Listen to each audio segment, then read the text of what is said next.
Welcome back.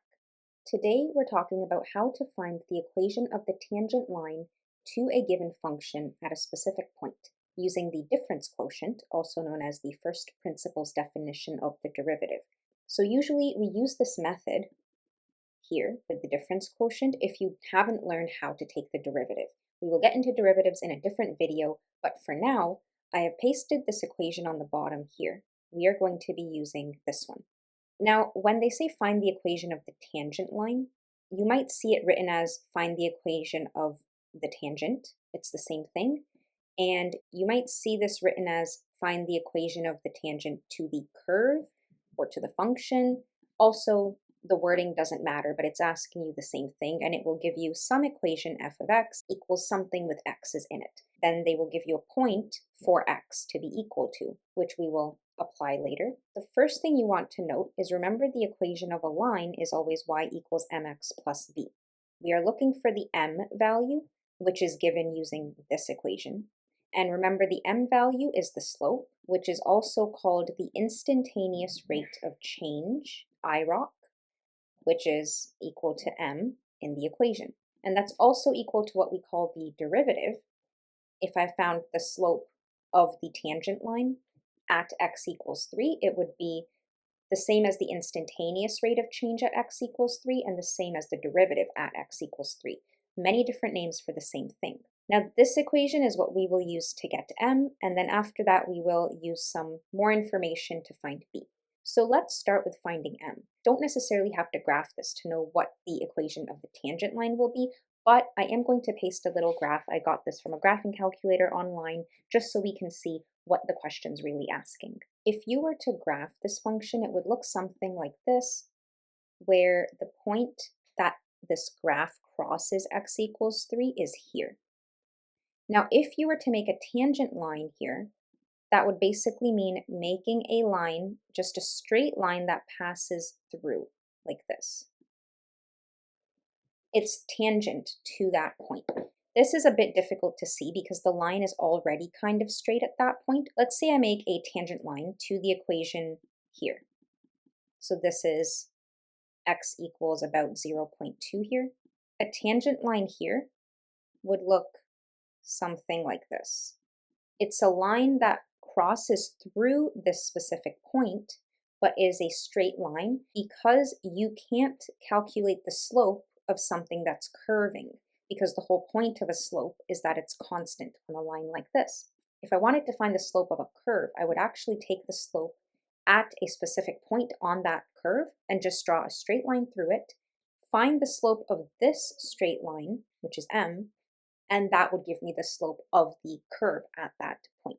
So that's what we're trying to find, but we're doing it for this point over here. And we are finding the equation of this red line that I drew, kind of a crooked tangent line, but it would look something like this. Now that we know what we're looking for, let's try to find m. Usually once you learn about the derivative, you wouldn't have to use this longer definition to get the slope. But in this case, let's say you haven't talked about derivatives and you have to do it this way. So to plug this in, the a value is actually the x value, and that's what we were given as 3. So this is actually 3 plus h and f of 3. What does f of 3 plus h actually mean? This means everywhere there is an x, we're going to plug in a 3 plus h and rewrite our equation below. So we have 3 plus h cubed minus 3 plus h squared plus 3 plus h minus 1. And now that covers this. Now we have the subtraction, and we repeat, but it's now f of 3, which means, again, everywhere there's an x, we will just plug in a 3. So now we have 3, 3, and 3 going in here.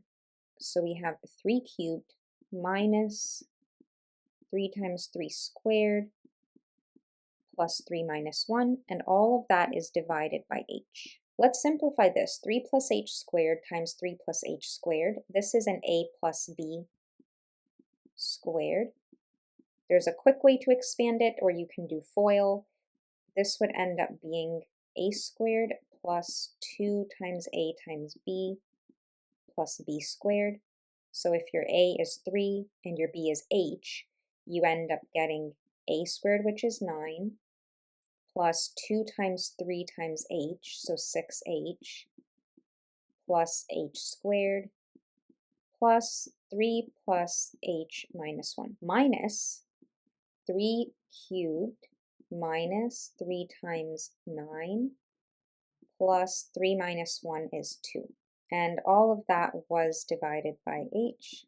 Simplifying further, we have 3 times 9 is 27, so these would cancel out. And this is a minus plus 2, which just becomes a minus 2. We have a 3 minus 1 here. I'm also going to make that into a 2. And when I take out these brackets, we have 2 minus 2, that's also going to disappear. Now let's simplify further. We have 3 plus h. I'm going to split this up. Instead of saying 3 plus h cubed, let's say 3 plus h times 3 plus h squared. That would be the same thing, just because it's easier to expand a squared than it is to expand a cubed. And now this 3 gets multiplied into everything, so we have 3 times 9, we have negative 27 minus 18h minus 3h squared plus h, all divided by h. And now we have this 3 plus h squared. Again, we would end up getting the same thing we got here. It's 9 plus 6h plus h squared minus 27 minus 18h plus 1h is minus 17h minus 3h squared, all divided by h. Now I will expand and do FOIL here.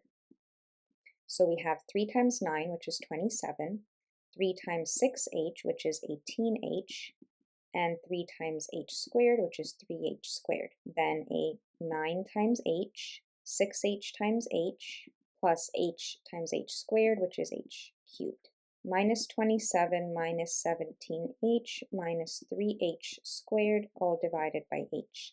Now we just simplify and cancel. So 27 minus 27 disappears. 3h squared minus 3h squared disappears. 18h plus 9h is 27h plus 6h squared minus 17h plus h cubed divided by h. So now we have the 27 minus 17 will just be 10h left.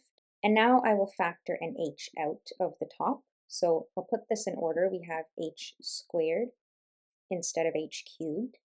We have 6h instead of 6h squared and plus 10. The h's end up canceling, and now I didn't write it in front of every line, but don't forget that you had the limit out front. We have h squared plus 6h plus 10. At this point, there's nothing you can simplify further. You plug h equals 0 into everywhere there's an h.